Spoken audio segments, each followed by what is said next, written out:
This policy comes with a big promises, holistic education, skill-based learning and innovation. But when we look beyond this fancy word, the truth is clear. This policy fails to prepare students for the real job market. So there is an industrial academic gap. There is a major weakness of NEP 2020. There is a no industrial academic proper linkage. So what industry actually demands? Industry demands the technical expertise and proper skillful employees, but our colleges still focuses on the theoretical learning and examination. So there is no bridge to connect the classroom learning with the workplace requirement. And the academic and industrial gap continue to produce a degree holder who is not actually ready for the job, which is why India faces the graduates unemployment even today. There is a no pilot survey happened, so the NEP 2020 implemented it without any pilot survey, without understanding what industry requires for the engineering sector, technical sectors and management and healthcare sectors. So this top-down approach makes the policy theoretical, not impractical. So lack of infrastructure and investments. So India's still lack of laboratory, digital tools, smart classrooms and trained teachers.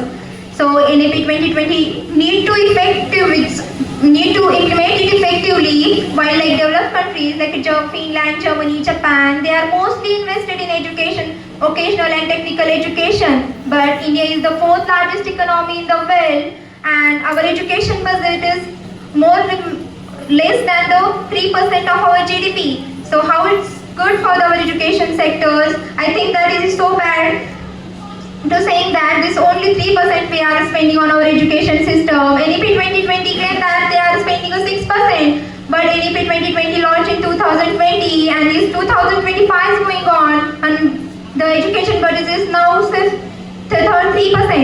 So there is a no exam standards level. So I think that the subject like a newly introduced SSC, IQS and GE, these subjects, the exams are conducted locally, not by the university. There is no standard in exams. So I think that the different colleges follow the different patterns, leading to the inequality in education systems. Without the national benchmark, how can we claim that the employability readiness?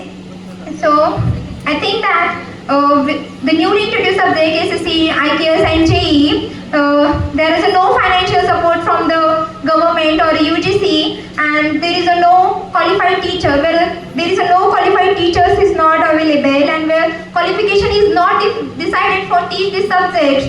So what is the fate and future of this subject? I'm questioning this, and I think that this policy is going wrong track.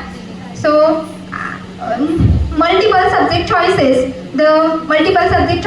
and flexible in combination. So flexible sounds modern, but when we look at the flexibilization is confused students, and which combination of subject leading to the employability in a career growth. And without the proper career counseling, the flexibility going wrong, and this multiple subject approach is going wrong. This is not leading to the employability. And 21st century skills. The 21st century skills is needed for the today's world. The today's world is totally dependent upon the 21st century skills like communication, problem solving, innovations, and intelligence. So I think that the NEP 2020 ignores this 21st century skills to implement it properly and occasional subjects. So there is no training for the teachers. The teachers is the backbone of our education systems. The NEP 2020 ignores this ground truth.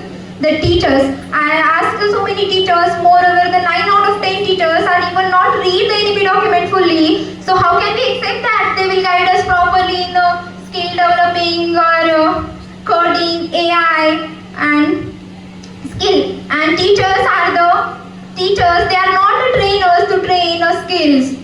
And teaching is a different ball game and training is a different ball game, and we don't have a trainers, only a teachers, and language teachers are teaching us the skills. It's so bad. NEP is not focusing on the teachers, and I think the Japan is directly education. Japan's education system is directly connected to the industry, and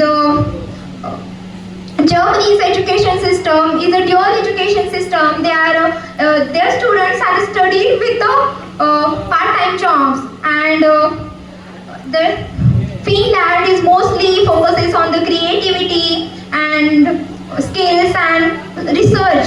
So, but in India, even after the NEP 2020, exam is the center, not the employability. I think that NEP 2020 is not focuses on the employability, and the Narayan Modi says that the 80% of our youth is youngsters are not trained for the job, and Mahatma Gandhi says that the experience, so experience, learn through the experience is more better than the learn through the knowledge, bookish knowledge. So this code is matter in the IQ subject. The IQ subject is more focuses on the knowledge or Indian culture. But today's employability, actually what we need is the technical expertise, AI. So the IQ subject is implemented in the primary level, not for the graduate students, and without element. So I think that, and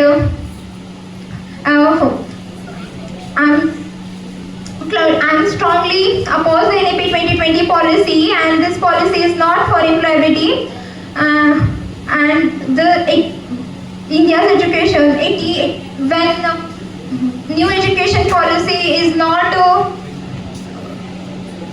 so I'm strongly with my statements. So NEP 2020 is not employability oriented, and that's it. Thank you all of you.